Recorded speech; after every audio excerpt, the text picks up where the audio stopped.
So I'm going to play this clip. This is so. Who is this guy? He's not the commissioner. Who is he? He's a top captain. He was a sergeant, I believe. I can't quite see his lapel from here. He's. I would assume he's an area commander, but I don't know that for a fact. All right, I'm going to play what he said. I think this is the full thing. It's worth listening to the whole thing. Can you expand that? Click expand on the video. There you go. This is what was thrown at police today, and I think Melbourne has had a gutful. I look on the social media streaming platforms of some of these issue-motivated groups that are saying police used excessive force. The fact was, these were being thrown at police. Bottles filled with shards of glass were being thrown at the police. Rotten fruit was being thrown at police.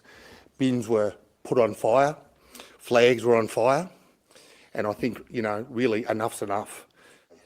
People came to pick a fight with the police. The people that came to pick the fight with police were the issue-motivated groups on the left. I can tell you that the March for Australia group, they were peaceful, they were engaging, they listened to our instructions, they did what they were told, and they protested by example. So the ABC, Channel 9, Channel 7 deliberately cut that last section out where he was talking about it was the issue-motivated groups that were the ones rioting.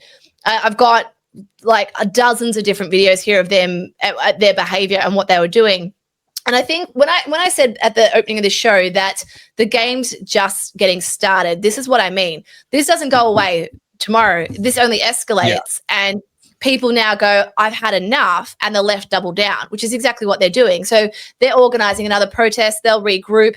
And what I find so interesting is the way they're speaking up about the police brutality, right? Because that's straight out of the BLM playbook.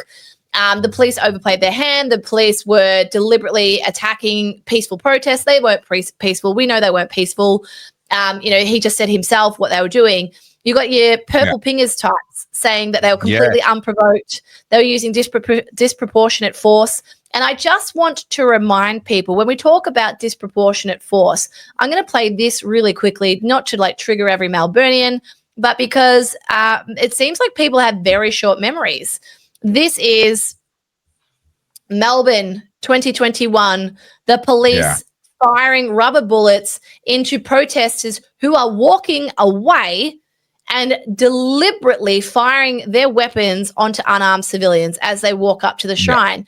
This was 2021, and none of these lefties said a damn thing when people were walking away from this with giant welts. I mean, obviously we know Matt Lawson.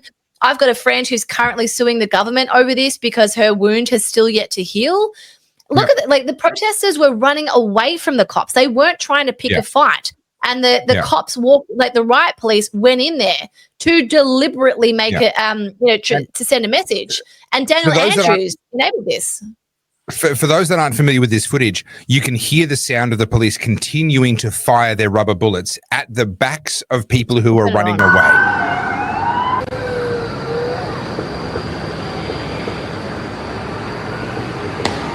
Hard to hear. You could just hear what it's there. Yeah. They are continuing to fire at people who are running away. Right? So that's the standard that was set by Daniel Andrews and the Labor government and Victoria Police at that point in time. Now, that is not a justification for them to then do it to the other side. I'm not saying, because they did it to my side, they have to should do it to the others. No, not at all. But also someone made a comment, I can't find it now. Well, this one's true. This copper will, he's never getting promoted. That's for sure. His career is peaked. He'll never get any higher. But someone made the comment, oh no, rocks sort of being, rocks are illegal now. Well, throwing rocks at people has been illegal for a very long time. Like assaulting people. Yes, you can assault somebody with a rock. People get killed by fists. People get killed by rocks. This is not something that we should be rewarding or condoning. I condemned any violence that happened amongst the anti-lockdown protests. I was a part of those protests. I was encouraging people to come to those protests, and I actively worked against anyone. I saw people throwing traffic cones at a police horse at one point. gave them an absolute rogering, and they scurried off. And the police just kept on. They kept on going. I think they knew that these guys were getting dealt with. It was all on a live stream. It was all caught on live stream. We cannot have and we cannot accept in our political discourse throwing rocks, throwing bottles, these sorts of things. And there is a world of difference between, for example, when we got trapped in the cutting out in Richmond and people began to throw their plastic bottles with water that they had with them because we were getting pepper sprayed. We'd been hemmed in on all sides. They were up on the walking tracks up above us and they were spraying pepper spray down, and people started throwing their plastic water bottles back. Now, I even disagree with that. I wish they hadn't thrown even those projectiles, right? But there's a world of difference between people in that moment hemmed in, being directly assaulted by police, completely unnecessarily, throwing the plastic water bottle they already had in their hand, right? That's one thing. People who bring projectiles to the protest for the purpose of finding the opportunity to throw those at police and making them things like glass bottles and decent-sized rocks, etc. That's an entirely different thing. And so whilst I condemn both, I condemn violence no matter who brings it, one of these things is not like the other. And it's very, very pleasing to see the police call it out. I've got a clip, if it will let me play it. This is some of the left-wing protesting. So I'll just bring it up. Hang on. Add to stage. There we go. So, oh shit! Hey! Chill out! Wait! Wait! Man! Woohoo! I'm younger than you, mate. Shit!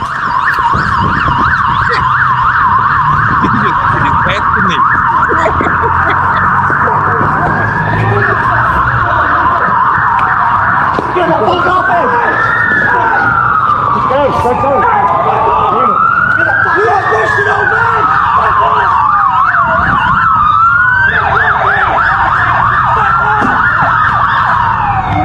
You go my way! Step back. I'm going to fuck you. So you get the point. They were trying to find trouble. These people weren't there to protest. They were there to pick fights. No. Yeah.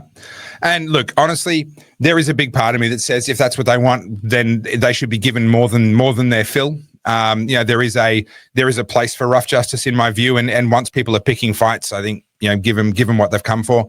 I want to show you this as well. Sorry. This is some of the aftermath. The same sentiment we keep seeing: death to Australia, abolish Australia. Yeah. And this is why, we were talking before about, reclaiming your pride in being Australian. It's got nothing to do with being white. It's about being Australian. Have an Australia Day party. Have the flag up in your house. Like, we need to show people this doesn't threaten us. This is not intimidating to us. These people are a minority. So can I bring two things together? Firstly, I don't know who wrote these, but we know that there are people who are white Europeans, multi-generational, white Aussies who have been taught to hate themselves. They've accepted this idea that they are the problem. They do say things like death to Australia. They march with the Palestine mob across the bridge and stand under the picture of the Ayatollah proudly. Some of these people are in our parliaments, by the way. That's not a race issue. That's not a color of their skin or where they were born issue. They hate Australia, and they're white Europeans. They're the people that some people say are the solution, right? But they are clearly part of the problem. Secondly, I want you to have a think of the No Kings rallies in the US. They're claiming 7 million people showed up to the last one. Official figures put it about 650,000. It's certainly no more than 2 million. I've had a good look at the photos. I've got a video coming out about that. I think I'm being exceptionally generous to cap it at 2 million. I think it's well under 1 million. But when you look at the photos of who was there, forget the numbers, who was there, look at the videos of people going past or people marching, etc. It's retirement age white people. These are the people that hate Trump. These are the people that are showing up. And really white-anting their own country. This isn't a race issue. The divide is actually not along racial lines. The divide is along ideological lines. And just because somebody is brown doesn't mean that they don't love Australia and love what we stand for and want to be a part of it. And just because somebody is white doesn't mean that they do. And unfortunately, we see that in these sorts of Antifa events. When I was looking at the footage from the No Kings protest, and we'll talk about that on Wednesday, I was looking at it, I'm like, these are people who have no real investment in things. They just watch CNN all day. I genuinely don't, I try to see the best of people, but these are people who have been indoctrinated. This is just absolute brainwashing. And like, Jimmy Kimmel got taken off air for 1 week, right? And then as soon as he was back on air, he's emboldened now. He was calling Trump supporters terrorists the other day. Yeah. So that's what they're consuming all day, every day. Trump's Hitler, Trump's fascist, Trump's this, Trump's that. Yeah. And it gets to a point where people are just like, well, it's programming. You watch these people, they are zealots. And what's fascinating about this is once there's a set narrative, right? Like whatever the current line of reasoning is, they'll say, oh no, but Trump's a fascist because of this, and we don't want kings here. I find it so fascinating because if you pick them off one by one and then try and have a conversation, they've got nothing. They've only got those collective statements. That's all they know. Yeah. Oh, hi, you're still here. I just assumed everyone had left because Carly always falls asleep. Let's be honest. Oh, is that just me? I fall asleep because Carly. I don't know. Anyway, you're still here. So, did you just hit the Carly? Did you just reach? Seriously? Can you not leave well enough alone? No, I must infiltrate every part of your life. Back to me.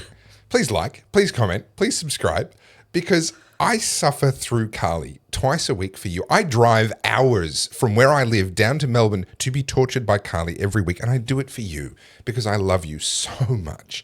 So please help me out. Just like, comment, subscribe, share the show. Make sure that everyone else can join in the fun and show up next week for more oddcasty goodness. And if you really, really want to help me, then you can buy me a coffee via that little QR code there. You'll be supporting the show and helping me to tolerate Carly.